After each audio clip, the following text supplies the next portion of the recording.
Lord and Savior Jesus Christ. Amen.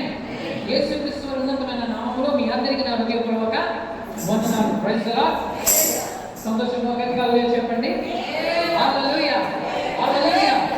యెహోవాను స్తుతించడం మంచిది, యెహోవాను గణపరచడం మంచిది, దేవుని సన్నిధిలో గడపడం మంచిది. ఎందుకో తెలుసా? నీవు ఆయన స్తుతిస్తూ ఉండగానే, ఆయన కీర్తిస్తూ ఉండగానే, ఆయన ఆరాధిస్తూ ఉండగానే నీ జీవితంలో అద్భుతమైన కార్యాలు, ఊహకు మించిన కార్యాలు చేయగల శక్తివంతుడు మన దేవుడు. Praise the Lord. కాబట్టి దేవుని సన్నిధిలో ఉన్న మీరు ఇంకే అనాలోచనతో కాక, అశ్రద్ధతో కాక, దేవుడిన ప్రభుని మాత్రమే జ్ఞాపకం చేసుకుంటున్నారు. Praise the Lord. Hallelujah, praise the Lord, hallelujah. మన తండ్రి దేవుని నుండి, ప్రభువైన యేసుక్రీస్తు నుండి మీకు మనశ్శాంతియు, కృపయు, సమాధానము కలుగుగాక. ఆమేన్, ఆమేన్, ఆమేన్. నన్ను వరుసగా చెప్పండి. హల్లెలూయా, హల్లెలూయా, హల్లెలూయా. ఇప్పుడు దేవుని సన్నిధిలో మనం ఉన్నాం. దేవుని సన్నిధిలో ఉన్న మీరు ఆయన తన వాక్కును పంపి మీ జీవితంలో తన కార్యాలు చేస్తారు. కాబట్టి దేవుని సన్నిధిలో ఉన్న మనము అనాలోచనగాను, అశ్రద్ధగా కాక శ్రద్ధతో ఆయన వాక్యం మనం విన్నాం. ఇప్పుడు దేవుని వాక్య సందేశం మనం వెళ్తున్నాం. ఈరోజు వాక్య సందేశం ఏంటంటే, దేవుని చేతిలో నీ యొక్క భవిష్యత్తు, మన యొక్క భవిష్యత్తు క్షేమంగా ఉన్నది. హల్లెలూయా. భవిష్యత్తు అంటే ఏంటి? ఇంగ్లీష్ లో ఫ్యూచర్ అంటారు. What is the future? Praise the Lord. Future అంటే ఈ రోజు కాదు కానీ జరగబోయేది, రేపు అన్నది. Praise the Lord. దేవుడు నమ్ముకున్న మనకి రేపు అనేది ఉంది, ఎల్లుండి అనేది ఉంది, వచ్చే సంవత్సరం అనేది ఉంటుంది. రేపు అనేది మనకి దేవుడు దాచిపెట్టాడు. హల్లెలూయా. పిల్లలు పుట్టినప్పుడు తల్లిదండ్రులు పిల్లలు పుట్టక ముందే వారి కోసం దాచిపెడతారు. వారికి కావాల్సిన అడుగుల సామాన్లు కావచ్చు, వారు వేసుకునే వస్త్రాలు కావచ్చు, వారి తినడానికి పదార్థాలు కావచ్చు. మనం ఏం చేస్తాం? పిల్లలు పుట్టక ముందే తల్లిదండ్రులు ఎన్నో ఆశలతో వారి కోసం దాచిపెడతారు. తల్లి పిల్లలకి ఇంటికి రాకముందే, స్కూల్కి రాకముందే తల్లి ఏం చేస్తారు? వంట ఉండి ఆ వంటను దాచిపెడతారు. పిల్లలు వచ్చిన తర్వాత తొందరపడి ఉండడం కాదు కానీ పిల్లలు ఈ సమయంకి వస్తారు, ఆకలిగా వస్తారు, వారికి అన్నం పెట్టాలి, కూర పెట్టాలి, లేదా పలాంటి వారికి పెట్టాలని తల్లి ముందే ఆలోచించి, ముందే తలంచి ఏం చేస్తారు తెలుసా? తన కోసము, తన పిల్లల కోసము ఆమె దాచిపెట్టాలి. తల్లి దాచిపెట్టడం కంటే, తండ్రి దాచిపెట్టడం కంటే నీ దేవుడైన యెహోవా కూడా, మన సేవిస్తున్న దేవుడు కూడా మన కోసం దాచిపెట్టాడు. ఏంటి దాచిపెట్టారో తెలుసా? ఏం దాచిపెట్టారు? రేపు అన్న భవిష్యత్తు, రేపు అన్న మంచి రోజుని, రేపు అన్న శ్రేష్టమైన రోజుల్ని దేవుడు నీ కోసం దాచిపెట్టారు. ఈ రోజు మన జీవితం అర్థమైపోవట్లేదు. ఈ రోజు మనం ఈ లోకం నుంచి వెళ్ళిపోం. రేపు అనేది మన కోసం ఉంది, మంచి భవిష్యత్తు అనేది నీ కోసం ఉంది. మన దేవుడు భవిష్యత్తును తయారు చేసే దేవుడు. ఒక మేస్త్రి ఇంటిని కడతారు, ఒక డాక్టర్ ఒక రోగికి సరైన వైద్యం చేస్తూ మందులు ఇస్తారు. హల్లెలూయా. ఒక ఇంజనీర్ ఒక బిల్డింగ్ని కానీ, లేదా ఒక పెద్ద భవంతుని కానీ, ఒక పెద్ద బ్రిడ్జ్ని కానీ, ఒక పెద్ద ప్రాజెక్ట్ని చేస్తారు. హల్లెలూయా. ఒక టీచర్ ఏమో ఒక మంచి పాఠాన్ని వివరించి పిల్లలకి చెప్తారు. హల్లెలూయా. అలాగా ప్రతి వ్యక్తి తన పనులు తను చేస్తారు. దేవుడు ఏం చేస్తాడో తెలుసా? దేవుడు నీ కోసం, నా కోసం రేపు అన్న ఒక రోజు, రేపు అన్న ఒక మంచి భవిష్యత్తుని మన కోసము ప్రభు అయిన దేవుడు దాచిపెడతారు. హల్లెలూయా. ఆయన భవిష్యత్తును తయారు చేయగల శక్తివంతుడు. హల్లెలూయా. షుగర్ ఫ్యాక్టరీ, పంచదార ఫ్యాక్టరీ ఏం చేస్తుందో పంచదారని చేస్తుంది. మన దేవుడు ఏం చేస్తాడో తెలుసా? భవిష్యత్తును చేసే దేవుడు. భవిష్యత్తులో ఆయన చేతుల్లో ఉన్నాయి. అందుకే రేపున్న దానికోసం చింతన అవసరం లేదు, రేపున్న దానికోసం చింతపడ అవసరం లేదు. నీవు సేవిస్తున్న దేవుడు, ఈ రోజు నువ్వు సేవించడానికి వచ్చిన యేసయ్య ఎవరో తెలుసా? రేపు అనే మంచి భవిష్యత్తును నీ కోసం దాచిపెట్టిన దేవుడు. గట్టిగా చెప్పండి. హల్లెలూయా, హల్లెలూయా. రేపు నేను ఎలా ఉండబోతున్నానని చింతపడ అవసరం లేదు. రేపు నేను ఏం తింటాను, రేపు నేను ఏం తాగుతాను, రేపు నా పిల్లలు ఎలా ఉంటారు, రేపు నా భవిష్యత్తు ఏమైపోతుంది, నా పిల్లలు ఏమవుతారు, నా బ్రతుకు ఏమవుతుంది అని చింతించే అవసరం నీకు లేదు. ప్రియమైన దేవుడు బిడ్డ, ఈరోజు ఏ పరిస్థితుల్లో వచ్చి దేవుని వాక్యం వింటున్నా నీకు ఒక శుభవార్త. నిన్ను ప్రేమించే దేవుడు ఒకరు ఉన్నారు. హల్లెలూయా. నీ బంధువులు నిన్ను ప్రేమించకపోవచ్చు, నీ కడుపులో పుట్టిన పిల్లలు నిన్ను ప్రేమించకపోవచ్చు, నువ్వు నమ్ముకున్న వాళ్ళని నీకు ద్రోహం చేసి ఉండొచ్చు, నీకు సహాయం చేసే వారు ఎవరి గుంపు లేకపోయి ఉండొచ్చు. కానీ ప్రియమైన దేవుని బిడ్డ గుర్తుపెట్టుకో, ఎవరున్నా లేకపోయినా, ఏమున్నా లేకపోయినా, నేను నీతో ఉన్నానన్న వారు కూడా నిన్ను దూరం చేసి వెళ్ళి ఉంటే, ఒకవేళ నీ ప్రియమైన వారు కూడా ఒకేనా సమయాన ఈ భూమి నుంచి వాళ్ళు విడిచిపెట్టి వెళ్ళిపోయారేమో, అయినా నువ్వు బాధపడవలసిన లేదు. ఇంకా నేను ప్రేమించే వారు ఒకరు ఉన్నారు, ఆయన యేసుక్రీస్తు వారు. హల్లెలూయా, హల్లెలూయా, హల్లెలూయా. నేను ప్రకటిస్తున్న దేవుడు ఒక మౌని కాదు. నేను ప్రకటిస్తున్న దేవుడు వినలేని దేవుడు కాదు. నేను ప్రకటిస్తున్న దేవుడు చూసి పక్కకు పోయే దేవుడు కాదు. నేను ప్రకటిస్తున్న దేవుడు ఎవరో తెలుసా? నజరేయుడైన యేసుక్రీస్తు. ఈయన జీవం కలిగిన వాడు. నేను ఇంకా బ్రతికే ఉన్నాను. ఆయన సమాజానికి మీరు వెళ్తే అక్కడ ఏమని రాసి ఉంటుందో తెలుసా? ఆ యెరూషలేము మీరు వెళ్ళినప్పుడు, ఇజ్రాయెల్ దేశం మీరు వెళ్ళినప్పుడు ఇప్పటికీ యేసుక్రీస్తు వారి సమాధి ఉంది. ఆ సమాధి బయట మీరు చూస్తే అక్కడ రాసి ఉంటారు. ఏమని రాసి ఉంటుందో తెలుసా? He is not here, he is Ryzen అని ఉంటారు. అంటే ఆయన ఇక్కడ లేడు, ఆయన లేచి ఉన్నాడు. మృతులైన సజీవుడైన యేసుక్రీస్తు వారిని మీరు ఎందుకు మృతులను వెతుకుతున్నారు? ఆ దేవదూత ఆ రోజు ఏసే అప్పటికే లేచిపోతారు. దేవదూతలు అక్కడ ఉన్నాయి. అక్కడ దేవుని పిల్లలు ఏసే ఉన్నారేమో, ప్రభు చూద్దాం అని పరిగెత్తుకుని వెళ్తారు. హల్లెలూయా. అమ్మో ఇక్కడ ఏసే ఉన్నారేమో, సమాధిలో పెట్టాం, ప్రభు ఇక్కడ ఉంటారేమో అని వెళ్తే ఆ దూతలు ఏమంటాయి తెలుసా? సజీవుడైన దేవుడిని, సజీవుడైన వ్యక్తిని మీరు ఎందుకు మృతుల్లో వెతుకుతున్నారు? ఆయన లేడు, ఆయన లేచి ఉన్నాడు. ప్రజలా ఎందుకు లేచాడో తెలుసా? ప్రజలా నిన్ను లేపడానికి ఆయన లేచాడు. నీను పైకి తేడానికి ఆయన లేచి ఉన్నాడు. నిన్ను బాగు చేయడానికి ఆయన లేచి ఉన్నాడు. నీ జీవితాన్ని లేపడానికి ఆయన లేచి ఉన్నాడు. ప్రజలా ప్రియమైన దేవుడి బిడ్డ, ఈరోజు అప్పుల్లో పడిపోయి ఉన్నావేమో, దేవుడు నిన్ను లేపేవాడుగా ఉన్నాడు. ఆ అప్పుల బాధ నుంచి దేవుడిని పైకి తీసుకొస్తాడు. ఈరోజు రోగాలతో నువ్వు పడిపోయి ఉన్నావేమో, దేవుడు ఆ రోగాల నుంచి బయటికి నేను తీసుకొస్తాను. ఈ రోజు నువ్వు ఎటువంటి పరిస్థితులు గుండా నువ్వు వెళ్తున్నావు, ఎటువంటి శ్రమలు గుండా వెళ్తున్నావు, నువ్వు ఆయన మీద మనసు పెట్టగలిగితే, ఆయన మీద నీ హృదయాన్ని నువ్వు నిలపగలిగితే, ఆయన మనసారా విశ్వసిస్తే నీ జీవితంలో ఆయన ఎటువంటి కార్యం చేయగలరు. ఎందుకో తెలుసా? ఆయన మనలాంటి ఒక అదుపు కలిగిన శక్తి కలిగిన దేవుడు కాదు.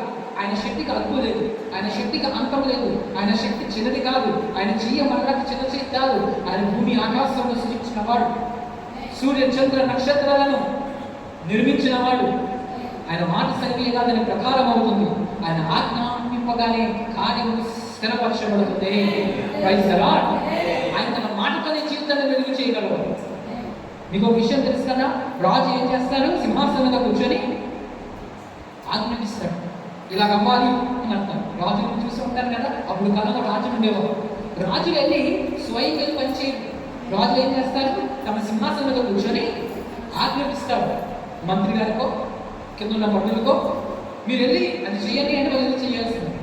ఆయన ఏం చేయవసరం లే, ఆయన మాట చెప్పగానే కార్యం జరుగుతుంది. హల్లెలూయా. మన దేవుడు ఎవరో తెలుసా? రాజులకు రాజును, ప్రభువులకు ప్రభు అయినాడు. ఆయనకి వచ్చి నీ జీవితంలో ఏదో చేయవసరం లేదు. ఆయన అక్కడి నుంచి ఒక మాట సరిగిస్తే నీ జీవితంలో కార్యాలు అయిపోతాయి. హల్లెలూయా, హల్లెలూయా. నీ జీవితంలో కార్యాలు అయిపోతాయి, నీ పిల్లల జీవితంలో కార్యాలు అయిపోతాయి, నీ బ్రతుకుల కార్యాలు అయిపోతాయి. నీ జీవితంలోనే మాత్రమే కాదు, నీ తరాత వచ్చే తరాల జీవితంలో ఆయన సహాయం చేయగల శక్తిమంతుడు. అలాంటి దేవుడు మనం ప్రకటిస్తున్నాం. అలాంటి దేవుడిని స్తుతించడానికి ఈరోజు మీరందరూ ఈ సన్నిధిలో కూడి ఉన్నారు. ప్రజలు మీరు దేవుడిని స్తుతిస్తూ ఉంటే ఆయన మౌనంగా ఉంటారా? మీరు ఆయన ఆరాధిస్తూ ఉంటే ఆయన మౌనంగా ఉంటాడా? లేదు. నాకు ఏమైనా పిల్లడు వచ్చి డాడీ నాకు ఇది కావాలి అని అడిగితే ఆ తండ్రి మౌనంగా ఉంటాడు. ప్రేమించే తండ్రి అయితే, కన్న తండ్రి అయితే, కన్న తల్లి అయితే మన పిల్లలు మనకు వచ్చి అమ్మ నాకు ఆకలేస్తుంది అన్నం పెట్టు అంటే అమ్మ ఇల్లు నీకు పెట్టమని అంటుందా? ప్రజలు ఏ పిల్లలైనా చేయగలుగుతుందా? కావలసి తనకు లేకపోయినా తన అన్నాన్ని తీసేది ఏం చేస్తుంది? ఆ పిల్లలకి పెట్టేస్తుంది. ప్రజలు ఆ తల్లి ఆ కన్న ప్రేమ అలాంటిది. ప్రజలు తనకు కొంచెం అన్నం ఉండొచ్చు, ఆ పూటకి ఇంకేమీ లేకపోయి ఉండొచ్చు, ఇంట్లో అన్నీ ఏమీ ఉండొచ్చు. కానీ ఆ తల్లి ఏం చేస్తుంది? తన అన్నాన్ని తీసి పోన్లే నేను ఆకలితో ఉంటాను పర్వాలేదు, నా పిల్లడు బాగోవాలి, నా పిల్లడు బాగుపడాలి, నా పిల్లడు పైకి రావాలి, వారికి ఆకలి వేస్తుందంట, అక్కడే తీసుకోవాలి, ఆ పిల్లడికి అన్నం పెట్టేస్తుంది. ఆ తల్లి ఆకలితో ఉండిపోతుంది. ప్రజలు అలాంటిది మన దేవుడు ఎలాంటి దేవుడు తెలుసా? ఆయన అంతే దేవుడు అయినాడు. ప్రజలు ఆయన పేదవాడు కాదు, ఆయన శ్రీమంతుడై ఉన్నాడు. నువ్వు ఆయన స్తుతిస్తూ ఉంటే డాడీ నా పరిస్థితి ఇది, నా బాధ ఇదని నువ్వు చెప్పుకుంటే ఆయన చూసి వదిలేస్తారా? లేదు లేదు నా ప్రియమైన చెప్పకుండా నువ్వు ఏదైతే ఆయన సన్నిధిలో మొరపెట్టావో, ఏదైతే ఆయన అడిగావో ఖచ్చితంగా మారుతుంది. ప్రజలు నీ కళ్ళకి ఆయన చూపించి తిరుగుతారు, నిశ్చయంగా ఆయన నీకు చూపిస్తారు. ప్రజలు ఏ కోసం పిల్లల కోసం ప్రార్థన చేసేవా? నా కుమారుడు మారాలి, నా కోడలు మారాలి, నా పిల్లల మారాలని ప్రార్థన చేసావా? నీ కుమారుడు, నీ కోడలు, నీ పిల్లల మాటలు చూస్తావు, దేవుడికి చూపిస్తారు. ప్రజలు అది ఒక కళ్ళు మీకు ముందు నీకు చూపిస్తారు. చూపిస్తారు. ఎందుకో తెలుసా? నా దేవుడి శక్తితో నువ్వు తెలుసుకోవాలి కదా. హల్లెలూయా. ఇశ్రాయేలు ప్రజలు ఉన్నారు, ప్రభా ఏం చేయాలి మేము, మా ముందు సముద్రం ఉంది ప్రభా అంటే దేవుడు వారికి కార్యాలు చూపించారు. Praise the Lord. దేవుడి వాక్యాలు ఇక్కడ మనం చదువుదాం. సామెతల గ్రంథము 23వ అధ్యాయము 18వ వచనము. సామెతల గ్రంథము 23వ అధ్యాయము 18వ వచనము. బైబిల్ ఉన్న వారందరూ వచనం తీయండి, కళ్ళతో చూసి చదవండి. మీకు కూడా జీవితంలో ఆ వాక్కు నీకు బలమిస్తుంది. దేవుని మాట మీకు శక్తినిస్తుంది. ఆ మాట ప్రతిగా సామెత గ్రంథము 23వ అధ్యాయము 18వ వచనము. నిశ్చయముగా ముందుగతి రానే వచ్చును. నీ ఆశ భంగము కానేరదు. నీ ఆశ భంగము కానేరదు. పిల్లల కోసం నీకున్న ఆశ, లేదా పిల్లలు మారాలను, లేదా భర్త ద్వారా మారాలను, లేకపోతే నా జీవితంలో మారాలను, నీ జీవితంలో ఎటువంటి పరిస్థితులు ఎదుర్కొంటున్నా ప్రియమైన బిడ్డ, దేవుడు అంటున్నారు నీ ఆశ ఏదైనా సరే అది దైవ చిత్తానుసారమైనదైతే నేను ఆశ భంగం అవనివను. భంగం అయిపోవడం అంటే నెరవేరకుండా పోవడం, అది జరగకుండా పోవడం. నువ్వు ప్రభువుని నమ్మావు కాబట్టి నీ ఆశ భంగంగా దేవుడు కొనివ్వడం చెప్తున్నాను. అంటే నీవు ఆశించిన ఆశ, ప్రభువు మీద నువ్వు పెట్టుకున్న కోరిక, ప్రభువు మీద నువ్వు పెట్టుకున్న ఆ ఆశ వృధా అయిపోదు, వ్రతం అయిపోదు. ప్రభు నమ్మని నాకేం జరగలేదు అనేది లేదు. ఈరోజు కాదు రేపైనా జరుగుతుంది, రేపు అక్కడ ఎల్లుండైనా జరుగుతుంది. ఎందుకంటే వాగ్దానం ఇచ్చిన వాడు శక్తి కలిగిన వాడు. ఈ మాట చెప్పిన వాడు ఒక మనిషి కాదు. ఈ మాట ఎవరు చెప్పారో తెలుసా? భూమిని ఆకాశమును వాటిని సర్వమును సృజించిన యేసుక్రీస్తు వారు చెప్పారు. ఆయన అతి శక్తిమంతుడై ఉన్నాడు. నీ చెన్నుగా ముందుగానే రానే వచ్చును. నీ ఆశ భంగం కానేరదు. నీ ఆశ వృధాగా పోదు, నీ ఆశ భంగమైపోదు. నిశ్చయంగా ముందుగా నీకుంది. ముందుగా తెలుసా? రేపు ఉంది, భవిష్యత్ ఉంది. ప్రజలా దేవుడు ప్రియమైన దేవుడు నీతో ఏం మాట్లాడుతున్నారంటే, మనతో ఏం మాట్లాడుతున్నారంటే, నా ప్రియమైన కుమార్తె, నా ప్రియమైన కుమారుడా, నువ్వు దుఃఖంతో ఎదుర్కొంటున్నావు, నువ్వు బాధగా ఉండకు. నీ దుఃఖం నేను చూశాను, నీ కన్నీటి నేను చూశాను, నీ కష్టం నేను చూశాను. నీకు మంచి భవిష్యత్తు ఇస్తాను. హల్లెలూయా. ప్రభా నాకేంటి ఇస్తావంటే దేవుడు అంటారు, నేను నీకు భవిష్యత్తు ఇస్తాను. I will give you gift. అద్భుతమైన బహుమానం నీకు ఇస్తాను. నువ్వు నా కోసం ఎదురు చూసావు, నువ్వు నీ పనులు మానుకున్నావు, నా కోసం సమయాన్ని కేటాయించావు, నా సన్నిధిలో వచ్చి కూర్చున్నావు, నా మాటలు వినడానికి నువ్వు ఆశ పెట్టుకున్నావు, నన్ను ప్రేమించావు. నిన్ను ప్రేమిస్తున్నాను. నన్ను ప్రేమించేవాడు ఉండకపోవచ్చు, కానీ దేవుడికి నీ కష్టం తెలుసు, దేవుడికి నీ బాధ తెలుసు, దేవుడికి నీ హృదయంలో దాగిన విషయం తెలుసు. మనుషులతో చెప్పుకుంటే ఏమనుకుంటారో, మనుషులతో చెప్పుకోవచ్చో లేదో అని నువ్వు సిగ్గుపడి ఉండొచ్చు, మొహమాటపడి ఉండొచ్చు, ఏం చేయాలో అర్థం కాని స్థితిలో నువ్వు ఉండొచ్చు. కానీ నేను ప్రకటిస్తున్న యేసుక్రీస్తు వారి దగ్గర నీ మనసు నువ్వు చెప్పుకోవచ్చు. ఏ మాటైనా సరే, మనుషుల దగ్గర నువ్వు చెప్పుకోలేని మాటైనా సరే ప్రభు దగ్గర నువ్వు చెప్పుకోవచ్చు. నువ్వు ఆయన సన్నిధిలో నీ బాధను చెప్పుకుంటుండగానే, నీ సమస్యను చెప్పుకుంటుండగానే, ఆ చిన్న పిల్లడు ఎవరైతే డాడీ అని పిలుస్తాడో, నువ్వు కూడా డాడీ అని నీ దేవుని పిలిస్తే, ప్రభుని పిలిస్తే, ప్రభు మనకి డాడీ అయి ఉన్నారు, తండ్రి అయి ఉన్నారు. ప్రజలా ఆయన దేవుడిగా మాత్రమే లేదండి, ఆయన మనకి తండ్రి. అంటే మనం ఆయనకి పిల్లలమే. పిల్లలు స్వతంత్రంగా వెళ్ళి తండ్రిని అడుగుతారు. ఎందుకంటే తండ్రి నాకు ఇది కావాలి అని అడుగుతారు.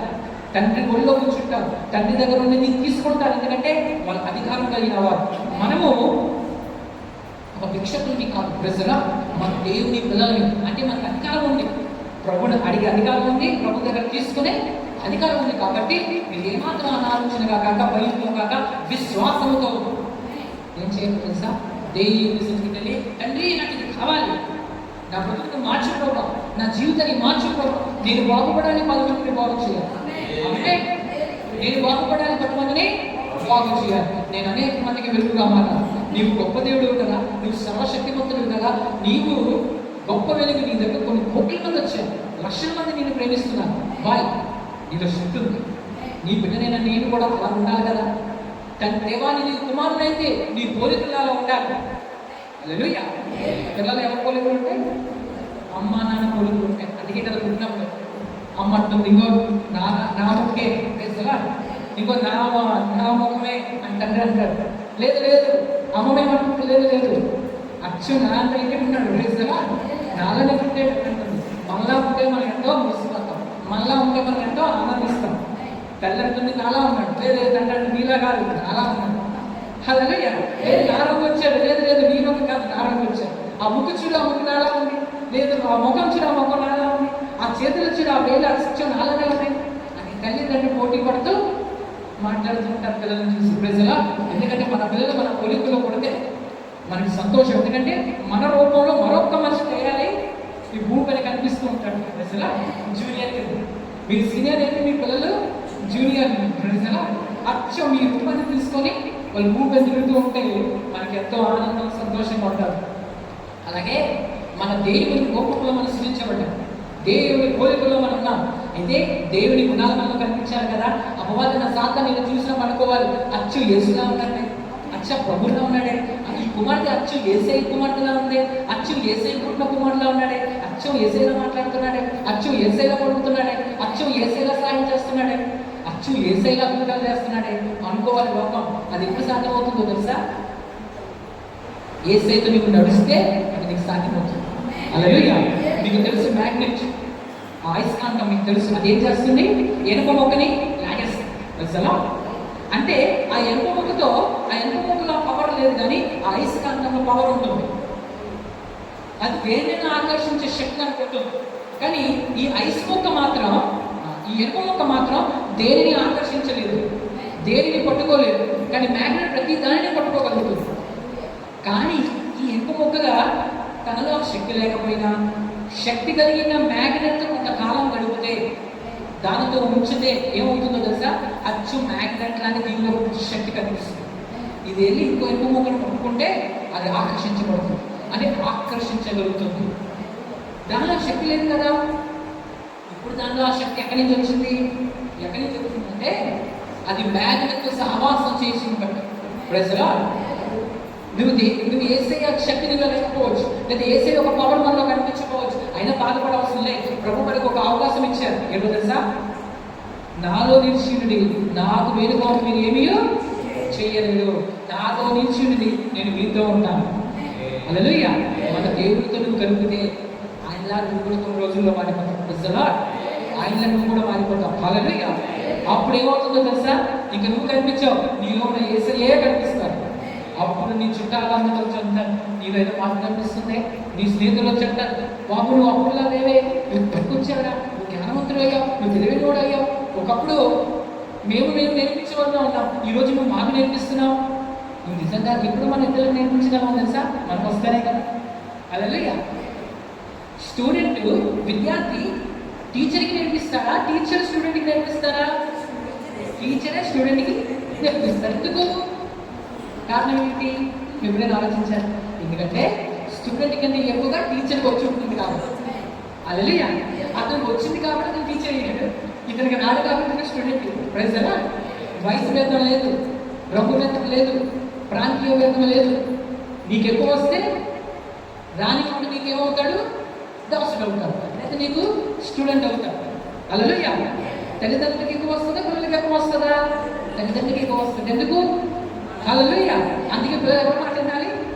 తల్లిదండ్రులు మాట్లాడాలి. ఎందుకంటే పిల్లలు ఈ లోక పరలోకం నేర్చుకున్నా తల్లిదండ్రులు అంతా వాళ్ళకి రాదు. హల్లెలూయా. అలాగే మనం ప్రభుతో కలిగి ఉంటే మన ఇతరులు నేర్పించే వాళ్ళకి నువ్వు చేస్తావు, ఇతరులు నేర్పించే వాళ్ళకి నువ్వు మారుతావు. నువ్వు అనుకోవచ్చు, నేనే ఎలా మారుతాను?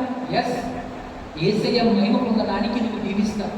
ఆయన దీవు నీ మీదకి వచ్చినప్పుడు ఏమవుతుందంటే ఇతరులకి చెప్పేవాడుగా నువ్వు మారుతావు. ఇంతవరకు నువ్వు చెప్పలేని వాడుగా ఉండొచ్చు, కానీ రాబోయే దినాలు నువ్వు ఇతరులకి చెప్పేవాడుగా మారుతావు, ఇతరులకి నేర్పించేవాడుగా మారుతావు, ఇతరులకి సహాయం చేసేవాడుగా మారుతావు, 10 మందికి పెట్టేవాడుగా మారుతావు. దేవుడు గొప్పవాడండి. ప్రజలు ఆయన సేవిస్తున్న దేవుడు, మనం సేవిస్తున్న దేవుడు ఒక సామాన్యుడు కాదు, ఒక శక్తి కలిగిన వాడు. ప్రజలు దేవుడు వాక్యం సేవిస్తున్నాం, దేవుడు ఉన్నారు, ఆయన సహాయంతో మనం జయిస్తాం అని నువ్వు చెప్తాం. అయితే కష్టాలు వచ్చిన ఆ కష్టాలను నువ్వు ముడుకుపోవు, అలాగ లొంగిపోవు, అలా పడిపోవు. నీ దేవుడి సహాయంతో, నీ దేవుడి కృపతో ఆ కష్టాన్ని నువ్వు జయించుకుంటూ పైకి వస్తావు. అది నీకున్న ఘనత, అది నీకున్న బలం. నీ దేవుడే నీకు బలం. ప్రజలా మనుషులు అనొచ్చు, ఏం చూసుకుని నువ్వు ఇలా మాట్లాడుతున్నావు? నువ్వు చెప్పాలి, నా యేసుని బట్టి నేను మాట్లాడుతున్నాను, నా దేవుని బట్టి నేను చెప్తున్నాను, నేను సజీవుని సేవిస్తున్నాను, ఆయన ఎవరో నాకు తెలుసు. ఈరోజు నేను ఉన్నాను, కానీ కొన్ని రోజుల్లో వచ్చి నా జీవితం ఏమవుతారు, కొన్ని రోజులు వచ్చి నా బ్రతికి ఏమవుతారు, కొన్ని సంవత్సరాలు వచ్చి నా బ్రతికి ఎలా ఉంటారు? ఎందుకంటే నా దేవుడు నాకు మాటించాను, నా ఆశ భంగం చేయనన్నారు. నేను ఆయన నమ్మిక ఉంచాను, ఆయన నమ్మాను కాబట్టి నేను ఓడిపోను, నేను అలసిపోను, నేను జయిస్తాను అని నువ్వేం చెప్పాలి తెలుసా? నేను అడిగిన వాడికి ప్రశ్న చెప్పాలి. నువ్వు ఏది చెప్తావో అది జరుగుతుంది. ఎందుకంటే నువ్వు చెప్పిన మాట పరలోకమందు దేవుడు వింటాడు. నువ్వు పలికిన మాట నీ దేవుడు చూస్తాడు. మన మొక్కని ప్రార్థన చేస్తుంటే మన బంధువులు చూడకపోవచ్చు, మనం తలుపు వేసుకుని ప్రార్థన చేస్తుంటే ఎవరు మనం చూడకపోవచ్చు, మనకెవరు పువ్వులు వేయకపోవచ్చు, పూడంట వేయకపోవచ్చు, నువ్వు చాలా తప్ప చేస్తున్నావు చెప్పట్లు కొట్టకపోవచ్చు. కానీ రహస్యమును చూసే తండ్రి ఒకరు ఉన్నారని మర్చిపో. ఆయన నేను గమనిస్తాను, ఆయన గమనిస్తాను. ఆయన కళ్ళు లోకమంతా సంచరిస్తుంది. స్లాబ్ ఉన్న గాడ్ ఉంటే మనిషి ఈ పక్క గాడ్ కనుక ఏమవుతుందో కనిపించింది మనిషికి. కానీ దేవుడి కన్ను సిసి కెమెరా కన్నా శక్తి కలిగింది. దేవుడి కన్ను అతి పవర్ఫుల్. ఆయన కన్ను చూస్తుంటే స్లాబ్ కాదు కదా, భూమి అడుగు భాగాలలోకి వెళ్ళినా సరే పాతాళంలో కూర్చున్నాను. ఆయన నేను చూడగల శక్తి మందులు. అందుకే భక్తులు అంటాడు, ప్రభా నేను ఎక్కడికి వెళ్ళని వచ్చేస్తున్నావు, నేను ఎక్కడ దాక్కుంటాను, ఎక్కడికి వెళ్ళి నేను నన్ను పంచుకుంటాను. ప్రజల ఆకాశంకి ఎక్కడ నువ్వు అక్కడ ఉన్నావు, పాతాళం మీద దాక్కున్నా, సముద్ర నడి భాగం అడుగు భాగంలో నేను కూర్చున్నా, నువ్వు అక్కడ నీ కన్ను నన్ను చూస్తుంది. హల్లెలూయా.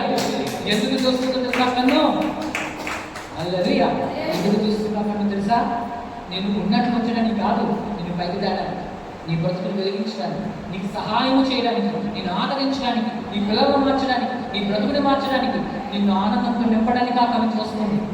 ఎవరు చూసినా చూడకపోయినా ఆయన కన్ను నిన్ను చూస్తుంది. ఆయనే నీకు ప్రతిఫలమిస్తారు. ఇక్కడ చూడండి, భయపడుకుని యెహోవా మీకు నేడు కలగజేయు రక్షణను మీరు ఊరగా నిలిచి చూడండి. మీరు నేను చూచిన ఐగుప్తీయులను ఇంకా మీదట మరి ఎన్నడను ఈ రోజు మీరు చూస్తున్న ఐగుప్తీయులు. ఐగుప్తులకు ఎవరో తెలుసా? ఇజ్రాయేలును బాధపెడుతున్న వారు. ఇజ్రాయేల్ని బాధపడుతున్నారు. ఒక గుంపు బాధపడుతుంది. ఇజ్రాయేల్ ఎవరు? యేసయ్య పిల్లలు. ఎవరు ఇజ్రాయేల్? దేవుడి పిల్లలు. ఐగుప్తులు ఎవరు? దుష్టులు, సాతాను సామాజిక వారు. ఐగుప్తు ఇజ్రాయేల్ ఏం చేస్తున్నారు? బాధ పెడుతున్నారు. హల్లెలూయా. ఐగుప్తు దేనికి సాదృశ్యం, ఇజ్రాయేల్ దేనికి సాదృశ్యం ఉన్నారంటే మనకే సాదృశ్యం ఉన్నారు దేవుడి పిల్లలకి. ఐగుప్తులు దేనికి సాదృశ్యం ఉన్నారంటే మనం బాధ పెట్టే సమస్యలకు సాదృశ్యం ఉన్నారు. హల్లెలూయా. ఈరోజు నీకు కోర్టు కేసు వేధిస్తుందా? అదొక ఐగుప్తుగా భావించు. ఈరోజు నీ పిల్లల వల్ల నీకు బాధ కలుగుతుందా? అదొక ఐగుప్తుగా భావించు. అయితే నీకు ఎదురవుతున్న ఏ కష్టమైనా, ఏ సమస్య అయినా అదొక ఐగుప్తుతో సమానం. అయితే వాక్యం సెలవిస్తుంది, ఈ రోజు నువ్వు చూస్తున్న ఐగుప్తీయులు ఇక ఎన్నడూ నువ్వు చూడవు. హల్లెలూయా. అర్థమేంటో తెలుసా? ఇంతవరకు ఏ సమస్యకు నేను బాధ పెట్టిందో, ఇంతవరకు ఏ కష్టమైతే నిన్ను దుఃఖ పెట్టిందో, ఇంతవరకు ఏ వేదన నిన్ను ఆవేదన గురి చేసిందో అది ఇంకా ఎన్నటికీ కనిపించకుండా దేవుడు చేయబోతున్నారు.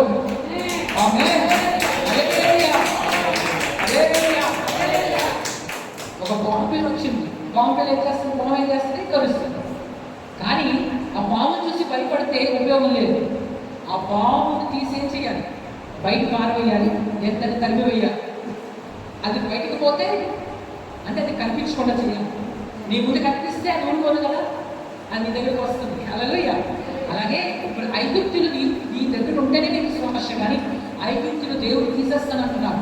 అంటే ఐగుప్తులు అంటే మనుషులన్న మాత్రం అనుకోకండి, అదొక సాదృశ్యం. ఐగుప్తులు అంటే మనల్ని బాధ పెట్టే ఆ కష్టం, మన బాధ పెట్టే ఆ సమస్య, మన వేదన గురి చేసే ఆ స్థితి, ఆ బాధాకరమైన పరిస్థితి. దేవుడు అంటున్నారు అది కిందటికి కనిపించడం చేస్తాను, నేనే దాన్ని తీసేస్తాను. ప్రభా నాకు శక్తి లేదు ప్రభా, నా ప్రభువును మార్చుకోవడానికి నాకు శక్తి లేదు కదా అని మనం. ప్రభు అంటున్నారు నీ శక్తితో నాకు పని లేదు నా కుమారుడా, నా శక్తితో, నా బలముతో నేను ఏం చేస్తాను? దాన్ని తీసి పారవేస్తాను. హల్లెలూయా. ఎన్నటికి నువ్వు దాన్ని చూడు. ఇశ్రాయేలు ప్రజలు వెళ్తూ ఉంటే మధ్యన ముందు ఎర్ర సముద్రం వారికి ఎదురైపోయింది. ముందుకు వెళ్దామని ఆశ ఉంది, కానీ వెళ్ళడానికి ఆశ నెరవేర్చడానికి ఏం లేదు, వారికి అవకాశం లేదు. ముందు సముద్రం ఉంది, వెనక సముద్రం తరుగుతున్నాడు. ఆ శత్రువుగా అయిపోతుంది. హల్లెలూయా. కొన్నిసార్లు ఒక్కోసారి ఉంటుంది, ముందు పోయా వెనక పోయా. ప్రజలా అని కొన్ని పరిస్థితులు ఎలా ఉంటాయంటే వెనక వెళ్తే కష్టమే, ముందుకు వెళ్దామని కష్టమే. కానీ ప్రభు చెప్తున్నారు, యేసయ్య అంటున్నారు, ఒకవేళ నువ్వు అటువంటి పరిస్థితుల నుండి రోజు వెళ్తున్నావేమో, ఏం చేయాలో అర్థం కాని స్థితిలో నువ్వు ఉన్నట్టుకుంటున్నావేమో, కానీ అటువంటి పరిస్థితుల్లో కూడా నీకు సహాయం చేయగలవాడు మనం సేవిస్తున్న దేవుడు. దేవుడి వాక్య దగ్గర సెలవిస్తుంది 15వ వచనం, అంతలో యెహోవా మోషేతో నీవేళలోకి మొరపెట్టుచున్నావు, సాగిపోవుడి అని చెబుతుందో తెలుసా? అని ఖచ్చితంగా ఇస్తారు. అందుకే ప్రార్థన విలువ మనం తెలుసుకొని ఉంటారు. ప్రార్థన అంటే ఏదో మనం చేయవసరం లేదు. ఏం చేయాలి? ఆయన సన్నిధిలో కూర్చొని మీ మనసులో ఉన్న బాధని, మీ హృదయంలో ఉన్న దుఃఖాన్ని దేవుడికి చెప్పుకోవాలి. ఒకరోజు ఒక వ్యక్తిలో ఉన్నాడంట. ఒక కుర్రోడు అడవులోకి వెళ్తున్నాడు. కుర్రోడు ఎక్కడికి వెళ్తున్నాడు? అడవులోకి వెళ్తున్నాడు. అడవులోకి వెళ్ళి ఏం చేస్తున్నాడు అంటే ఇటు అటు తిరుగుతున్నాడు. అతను పల్లెటూరులో ఉంటాడు. అతనున్న ప్రదేశం అర్థమే ఆడుకోవడానికి అడవులోకి వెళ్ళాడు. వెళ్ళిన తర్వాత అతనికి కొన్ని రాయిలు దొరికాయంట. కొన్ని రాయిలు, ఆ రాయిలు బాగా ఏం చేస్తున్నాయి? మెరుస్తున్నాయి. చాలా బాగా మెరుస్తున్నాయి రాయిలు. అప్పుడు ఆ కుమారుడు ఏం చేశారంటే ఏదో బాగుంది, ఈ రాయి బాగా మెరుస్తున్నాయి అని వెళ్ళి అక్కడ ఒక చిన్న నదిలో ఉంటే ఆ నదిలో ఏం చేస్తున్నారు? ఒక్కొక్క రాయిని విసిరేస్తున్నాడు. ఎందుకు విసిరేస్తున్నారు అనుకున్నారు? ఆ రాయి వెళ్తున్నప్పుడు ఆ ఎండకి అది మెరుస్తుంది ఇంకెక్కువ. ఆ నీటి మీద తెలుసుగా ఇదైతే బాగుంది అని ఒకటి తీసి విసురుతున్నారు, రెండోది తీసి విసురుతున్నారు. అది పని విసిరేసారు. లాస్ట్కి ఒక 2 మాత్రమే ఉన్నాయి. తెలుసులా అప్పుడు ఏం చేశారంటే ఇంక ఒకటే కదా ఉంది, లేదా బాగుందని బ్యాగ్లో వేసుకొని బయటికి వెళ్ళిపోతుంది. ఇంతలో మన మేనమామ అంటారంట. తెలుసులా ఆ మేనమామ ఇద్దరే నీకు స్కూల్కి వెళ్ళమంటే ఏం చేస్తున్నావు ఇక్కడ అని అడిగారు. తెలుసులా అప్పుడు అతను చెప్పాడంట, అది కాదు మాయా, నేను స్కూల్కి వెళ్ళలేదు కానీ కొంచెం అడవులోకి ఏమి తింటామని వెళ్ళాను, ఆకలేసింది అని అన్నాడు. తెలుసులా అవునా, ఆకలేసిందా? ఇప్పుడే అదేంటి లోపల బ్యాగ్ ఏముంది అని చూస్తున్నాడంట ఆ మేనమ్మ. అదలయ్య ఎందుకంటే వాడు బ్యాగ్ దాచేస్తున్నాడు.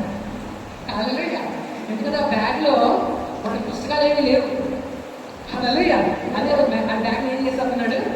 దాచేస్తున్నాడు. అప్పుడు ఆ మామకి డౌట్ వచ్చి ఏం పెట్టావు బ్యాగ్లో చూపించు అంటే ఏం లేదు మాయా, ఏమీ లేదు అంటే లేదు చూపించి అంటే అది చూపించాడు. తీసి చూసి దాని ఏముంటుందో సార్, ఒక మెరుస్తున్న ఒక అతను ఏమంటారు ఒక డైమండ్ ఉంది ప్రజలా. అది ఏదో తెలుసా ముందర తీసివేశాడే ఆ రాయిలే ఆ డైమండ్ ప్రజలా. అయితే చూసి ఎక్కడ నీకు దొరికింది, నీకు ఎవరికి ఇచ్చారు, నాకు ఎవరా, నీకు రూపాయలు ఇస్తాను రా అన్నాడు ప్రజలా. అయ్యో ఏడు మమ్మీ అలగడుతున్నామని ఏడుస్తున్నాడంట. ఎవరు?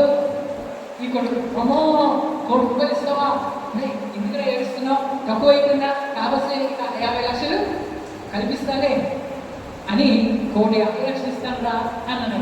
ఇంకా ఎక్కువ ఏడుస్తున్నాడు ప్రజలా. అంటే ఇంకా సరిపడలేదు, నీకు కావాల్సిన 2 కోట్లు ఇస్తాను రా, నాకు ఇది ఇచ్చారా అని అన్నాడు. ఎవరితో? ఆమె అన్నాడు ప్రజలా. ఇంకా ఎక్కువ ఏడుస్తున్నాడు, ఇంకా ఎక్కువ ఏడుస్తున్నాడు, అయ్యో అయ్యో అని ఏడుస్తున్నాడు. అప్పుడు మామయ్య అన్నాడు, నువ్వు ఏం కావాలరా, నీకేం కావాలంటే చెప్పు, అందుకేం చేస్తాను, నీకు ఇచ్చేస్తాను, కానీ ఇలా ఎనకరా అంటే మామయ్య నువ్వు అడిగినందుకు నేను ఏనంటే ₹1,00,000 2 కోట్లు ఇస్తానని నా హృదయమో కనుగొలేకపోతున్నాను, ఇస్తానంటున్నావు ఏంటి అంటే అప్పుడు మామయ్య చెప్పారంట, నువ్వు పట్టుకుంటే ఒక రాయి కాదురా, నువ్వు పట్టుకుంటుంది ఒక వజ్రాన్ని, ఒక ముత్యాలు పట్టుకున్నావు, ఒక విలువైనది, నేను ఇచ్చింది ఇంకా బాగా తక్కువే, బయటకంటే 10 కోట్లు ఇస్తారా, నువ్వు నా మేనని నీకు తక్కువ ఇస్తామని తక్కువ అడుగుతున్నా అంటే ఇంకా నేను ఏడుగులు ఏమో మొదలెట్టాడు. ప్రజలా ఏమైందిరా చెప్పరా అంటే ఏమి లేదు మామయ్య, నాకు తెలియదు మామయ్య, నేను తెలియక ఇది ఒకటే నాన్న మిగిలింది కానీ ఇంకా ఎక్కువ నా దగ్గర ఉండేవి. హల్లెలూయా.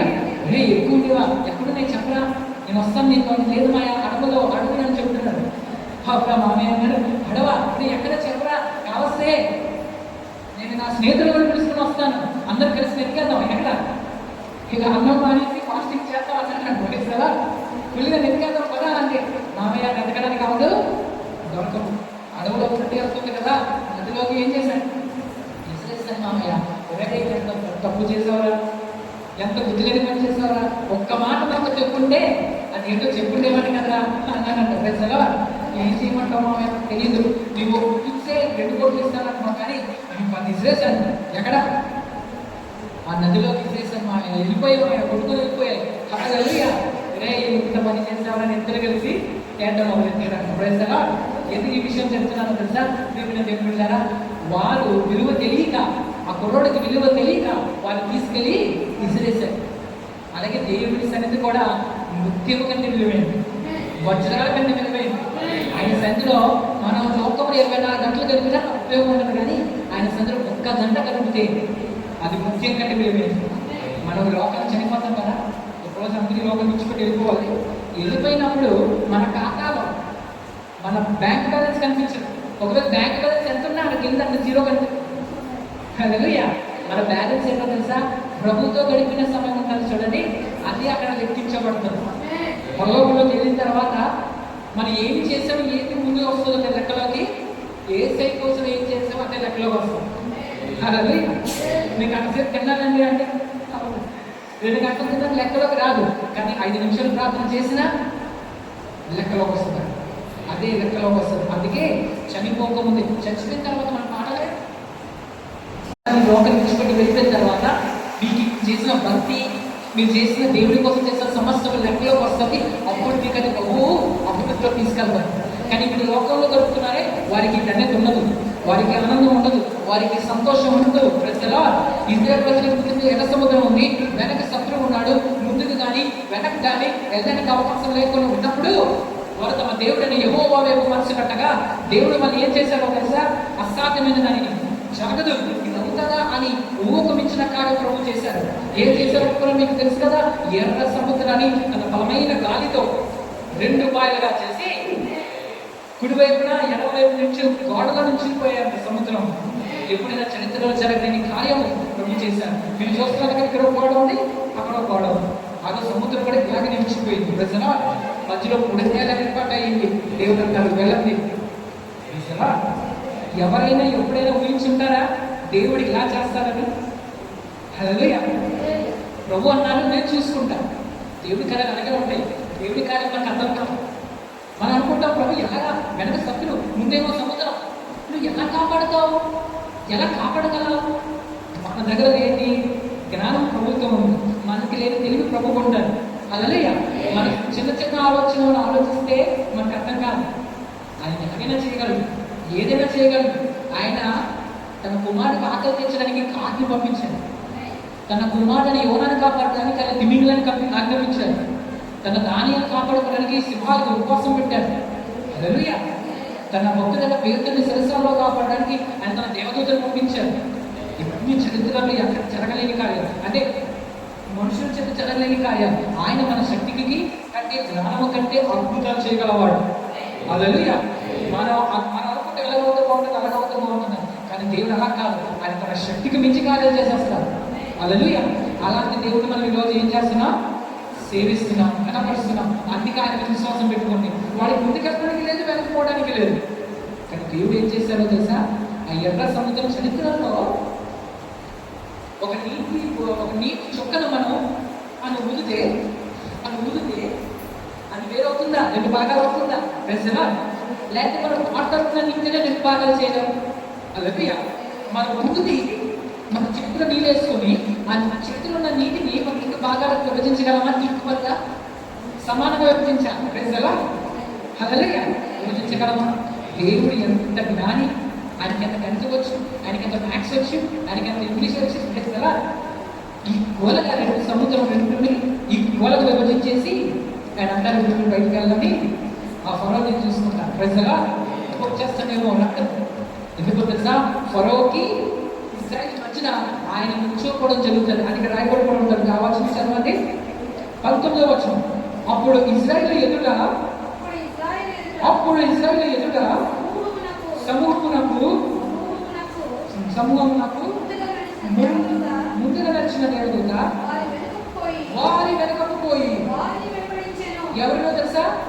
ఇజ్రాయేల్ ప్రజలు ఇజ్రాయేల్ వెంబడిస్తుంటా. తర్వాత ఆ మేఘ స్తంభము వారి ఎదుట నుండి పోయి వారి వెనక నిలిచిందంట దేవదూత.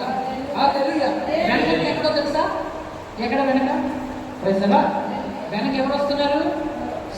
ఫరో వస్తున్నాడు. ఫరోకి అడ్డుగా నిల్చుంది. అంటే ఇజ్రాయిల్ ఇక్కడ ఉన్నారు, వెనక ఫరో తగ్గుతున్నాడు, వీళ్ళు భయపడుతున్నారు. వెనక వచ్చేస్తున్నాడు. ముందు దారి వచ్చింది, బాగానే ఉంది. కానీ వెనక ఏం వచ్చేస్తున్నాడు? ప్రభు అన్నారు మీరు చూసుకుంటానని ఇజ్రాయిల్కి ఫరోకి మధ్యన ప్రభువు నుంచునిపోయారు. ఇప్పుడు ప్రభుని అడ్డగించి రాగట. ఒకవేళ ఇజ్రాయిల్ రావాలంటే ప్రభుని ఎదిరించి రావాలి.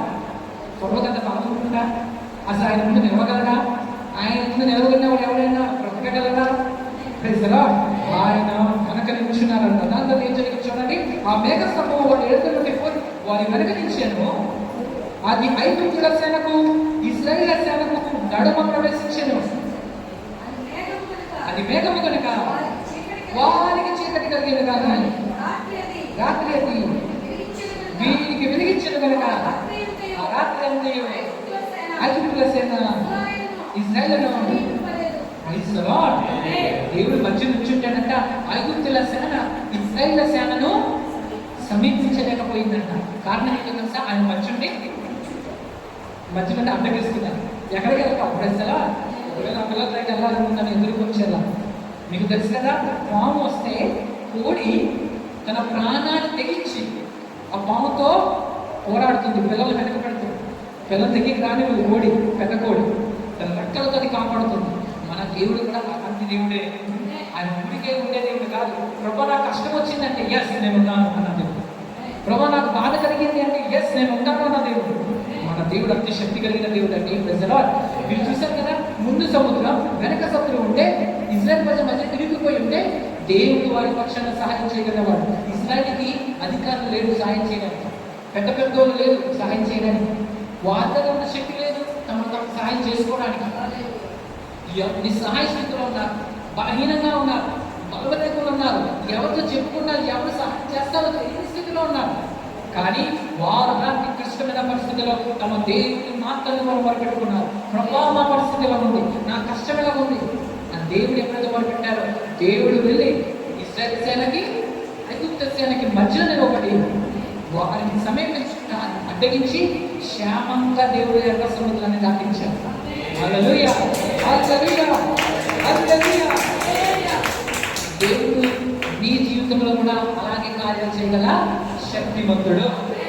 ఈరోజు నీ జీవితం ఎటువంటి కష్టమైనా సరే ఆయనతో చెప్పుకో, ఆయన నీ పక్షం నిలబడతాడు. నీవు నమ్ముకున్న వారు నీ పక్షం నిలబడకపోయినా ప్రభు నీ పక్షంగా నిలబడి నీకు గొప్ప శక్తిని, గొప్ప విజయాన్ని, గొప్ప ధైర్యాన్ని ఇచ్చి నువ్వు జయించలేని కార్యాలు నీకు జయిస్తావు. నువ్వు జయించేట్టు ఆయన చేస్తాను. Praise the Lord. కాబట్టి మనం ఈ రోజు ఏం తెలుసుకున్నామో తెలుసా? మన దేవుడు మన ఊహకు ఇచ్చి మన అడుగు వాటన్నిటికంటేను ఊడ్చి వాటన్నిటికంటేను అధికంగా కార్యాలు చేయగల శక్తిమంతుడు, సమర్థుడై ఉన్నాడు. Praise the Lord. కాబట్టి కళ్ళు మూసుకుందాం, మనం ప్రార్థన చేసుకుందాం. అందరు కళ్ళు మూసుకున్నది ప్రార్థన చేసుకుందాం. మహోన్నతుడు మా దేవ, ప్రేమగల మా తండ్రి, మీ పరిశుద్ధ నామంలో ప్రార్థిస్తూ ఉన్నారు ప్రభా. మీ ప్రజలందరినీ జ్ఞాపకం చేసుకున్నది, ఎవరు ఎటువంటి పరిస్థితుల్లో వచ్చినా, ఎవరు ఎటువంటి కష్టాల్లో వచ్చినా వారిని జ్ఞాపకం చేసుకున్నది. విన్న వాక్యాన్ని మర్చిపోకుండా చేయండి. వాక్యం ఈరోజు మాతో మాట్లాడలేదు ప్రభా. ఐగుప్తులు ఇశ్రాయేలు తరుగుతూ ఉండగా, ఎర్ర సముద్రం ముందు అడ్డగించి ఉండగా నీవు దేవాని ప్రజల పక్షం నిలబడి ఫరో వారికి కీడు చేయకుండా, ఎర్ర సముద్రం వారికి కీడు జరగకుండా సజీవంగా వారిని కాపాడిన దేవుడు అయ్యాము. ఈ రోజు మీ ప్రజలు ఎటువంటి సమస్యలతో వెళ్తున్నా, ముందు వెళ్ళడానికి ఛాన్స్ లేక, వెనక వెళ్ళడానికి ఛాన్స్ లేక బాధపడుతున్నారేమో దేవా, వాళ్ళ హృదయంలో ఉన్న ప్రతి బాధను తొలగించారు, వాళ్ళ హృదయంలో ప్రతి వేదన తొలగించారు. విన్న వాక్యం నూరింటిగా వాళ్ళు ఫలింపజేయండి. విన్న వాక్యం దృష్టిలో ఎటువంటి పోకుండా నూరింటిగా మీ వాక్యం వారి జీవితంలో ఫలింపజేయండి. వారి గురించి వెళ్తుండగానే మీ శక్తిని పొందుకున్న వారికి సహాయం చేయండి. ఎటువంటి బలహీనత వారి జీవితంలో తొలగించండి. ప్రియమైన దేవుని బిడ్డలారా, మీకు ఎక్కడైతే బలహీనత ఉందో, ఎక్కడైతే మీ శరీరంలో నొప్పిగా ఉందో అక్కడ మీ ఒక చేతిని అక్కడ పెట్టండి, మరొక చేతిని పరలోకమందున దేవుడి దగ్గరికి వెళ్తాను. నేను మీకోసం ప్రార్థన చేస్తాను. తప్పక దేవుడు మిమ్మల్ని స్వస్థపరుస్తారు. హల్లెలూయా. ఆయన తన వాక్కులతో మిమ్మల్ని బాగు చేస్తాను. ఆయన గాయపడ స్థాయి చేత మీకు స్వస్థత కలుగుతుంది. ఆమేన్. ప్రేమ గల దేవా, ప్రేమిస్తున్న దేవా, మీ ప్రజల పక్షం మేము ప్రార్థిస్తున్నాను ప్రభా. మీ ప్రజలందరినీ జ్ఞాపకం చేసుకుని మా యొక్క దోష పాపములన్నింటినీ క్షమించండి. మమ్మల్ని అందరినీ పవిత్రమైన రక్తంతో కడగండి. ప్రేమ గల దేవా, మీ ప్రజలందరినీ జ్ఞాపకం చేసుకుని మీ ప్రజలు ఎక్కడైతే బలహీనత ఉన్నారో అక్కడ చేపెట్టుకున్నారు. ఆ బలహీనతలో వారికి జయం ఇవ్వండి. ఆ బలహీనమైన వారికి శక్తిని ఇవ్వండి. ఆ బలహీనమైన వారికి మంచి ఆరోగ్యాన్ని ఇవ్వండి ప్రభా. నజరేయుడైన యేసు క్రీస్తు వారి ఉన్నతమైన నామములో తల మొదలు నుండి పాదాల వరకు ఎటువంటి బలహీనత ఉందో ఆ బలహీనత పేరు ఏదైనా నజరేయుడైన యేసు క్రీస్తు వారి నామములో ఇప్పుడే దేవుని ప్రజలు విడిచి పొమ్మని నేను ఆజ్ఞాపిస్తున్నాను. ప్రతి నొప్పి, ప్రతి బలహీనత దేవుని ప్రజల్లో ఉండడానికి మీకు మేలు తెగించేవారే ఉన్నారు. వారు దేవుని కనపరచువారై ఉన్నారు. ఇప్పుడు యేసుక్రీస్తు వారి నామములో ప్రతి బలహీనత, ప్రతి రోగమా ఇప్పుడే దేవుని ప్రజలు వెచ్చిపోవాలి. నజరేయుడైన యేసు నామములో ఆజ్ఞాపిస్తున్నాను. యేసుక్రీస్తు వారి నామములో సంపూర్ణ స్వస్థత ఇప్పుడే కలుగును గాక. యేసయ్య పొందిన గాయాల చేత వారికి సంపూర్ణ స్వస్థత ఇప్పుడే కలుగును గాక. దేవుని ప్రజలు దేవుని విడుదలతో నింపబడుతున్నారు గాక. ప్రేమగల దేవాన్ని దీవించుతున్నాను. దేవాన్ని దీవించు, వారిని ఆశీర్వదించు, వారి అక్కలను తెచ్చు. దేవాన్ని కోర్టు కేసులతో బాధపడుతుంటే ఆ కోర్టు కేసు నుంచి వారికి చేయాలి. ఒకవేళ వాళ్ళు ఆర్థికంగా బాధపడుతుంటే, తమ కుటుంబాన్ని పోషించుకోలేక శ్రమతో ఉంటే, దేవా వారి కుటుంబాన్ని పోషించుకోవడానికి వారికి శక్తి దయచేయాలి, బలాన్ని వారికి దయచేయాలి. అదేవిధంగా తండ్రి పిల్లల మారక కుటుంబం మారక బాధలో ఉంటే వారి కుటుంబంలో దేవా గొప్ప రక్షణ దయచేయాలి. మా దేవుడు మా హృదయాలు మార్చాలి, మా కుటుంబాలను మార్చాలని వారు వచ్చి సాక్ష్యం ఇస్తాక చేయండి. వారి కుటుంబాలుగా వచ్చి సాక్ష్యం ఇచ్చి మీ దయచేయండి. వాళ్ళు దీవించి ఆశీర్వదించి వారి అక్కలను తెచ్చుకొని వెళ్ళిపోతూ నజరేయుడైన యేసు ఉన్నతమైన నామములో ఈ చిన్న ప్రార్థన అడిగించిన తండ్రి, ఆమేన్. ఇప్పుడు కానుకల సమయం అయిందని దేవుని సేవకు ఘనమైన కానుకలు తీసుకొచ్చి మనం ఏం చేయాలా? ఆయన సమర్థిద్దాం. దేవుడిని ఇచ్చి మనకు కనపరచాలి. ఉత్సాహంగా ఇచ్చేవాడిని దేవుడు ప్రేమించేవారే ఉన్నారు ప్రజలు. కాబట్టి దేవుడికి ఇచ్చిన దాంట్లో, దేవుడికి దయచేసిన దాంట్లో, నా దేవుడు నాకు దయచేశారు, నా దేవుడు నాకు ఈ కొలువు చేయలేదు, దేవుడు నాకు ఇచ్చిన దాంట్లో నేను ఇచ్చేది గడపరుస్తాను అన్నవారు వచ్చి మీ దేవుడు మీకు దయచేసిన దాంట్లో మీకు ప్రేరేపించిన కొలది మీరు వచ్చి దేవుడి కానుక నుంచి దేవుడిని మహిమపరచండి. హల్లెలూయా.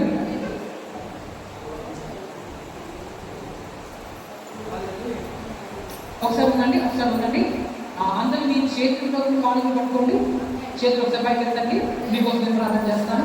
మహోన్నతులు ఒక మా ప్రేమ గల దేవా, మీ ప్రజలు చూస్తున్నామయ్యా తండ్రి, వాళ్ళు మీ కొనికిచ్చి కనపరచడానికి వచ్చేలాగా వాళ్ళు దీవించండి. వాళ్ళ చేతుల కష్టాచేతను దీవించండి. నమ్ముల పోలు కానీ, అన్నిల పోలు కానీ, రోగాల పోలు కానీ, హాస్పిటల్ కూడా ఇవ్వకుండా చేయండి. వారికి ఏది తక్కువ ఉండదో, ఏ కుటుంబాల్లో ఉన్నదో వారి కుటుంబాలని జ్ఞాపకం చేస్తున్నారు. వారి అక్కర్లని తీర్చి వారికి సహాయం చేయమని ప్రార్థిస్తున్నాం. ఈ చిన్న కానుకను నీవే దీవించి ఆశీర్వదించు.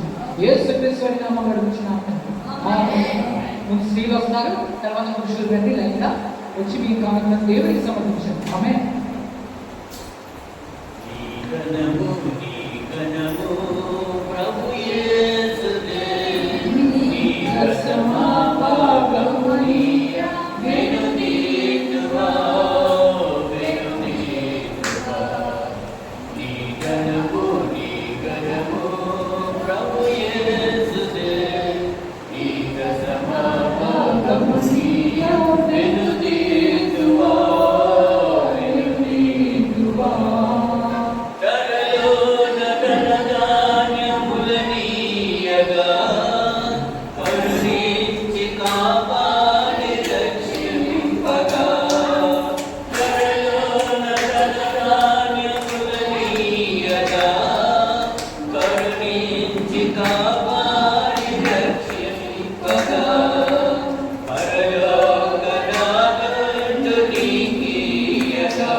సంతోషంగా గట్టిగా చెప్పండి.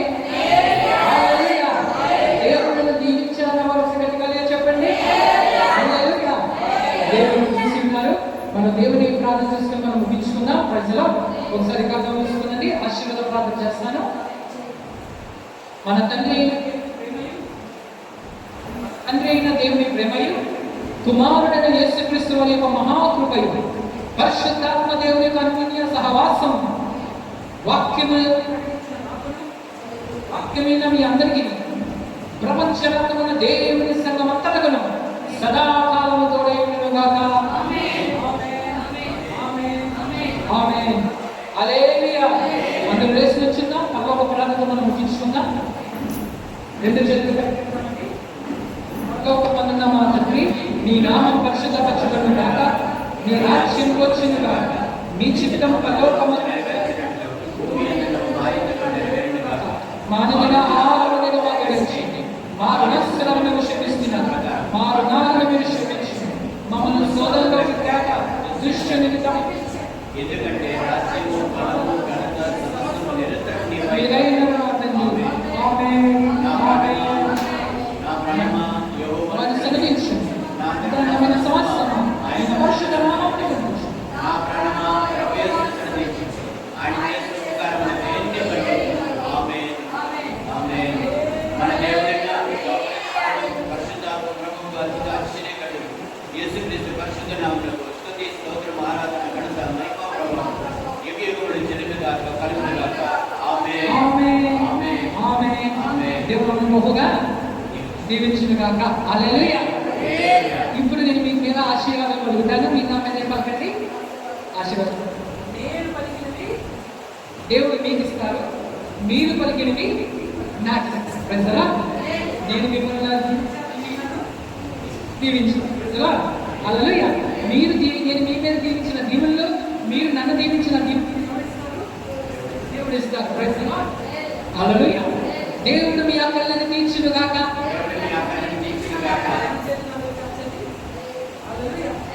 హల్లెలూయా. దేవుడు మీ ఆకలిని తీర్చునుగాక. దేవుడు మీకు మంచి భవిష్యత్తు ఇచ్చునుగాక. దేవుని కృపాశ్యామము మీ వెంట వచ్చునుగాక.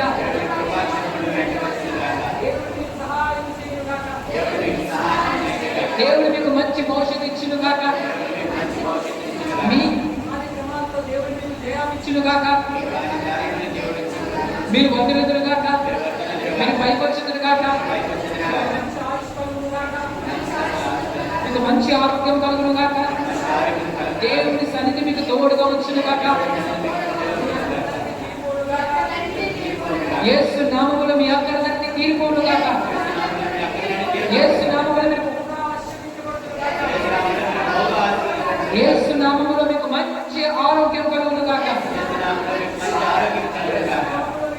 దీర్ఘాయుష్యవంతులు అవుతునుగాక. ఆమేన్. ఆమేన్. దేవుడు మీకు ఏం చేస్తున్నారు?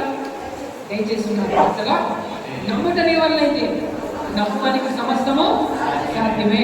నువ్వు నమ్మితే దేవుని మనం ఏం చేయాలి? నువ్వు నమ్మాలి. అసలు దేవుడు మిమ్మల్ని అందరినీ ఎంతగా దీవించిన ఆమె ప్రైజ్ అందరికీ ప్రైజ్. హల్లెలూయా.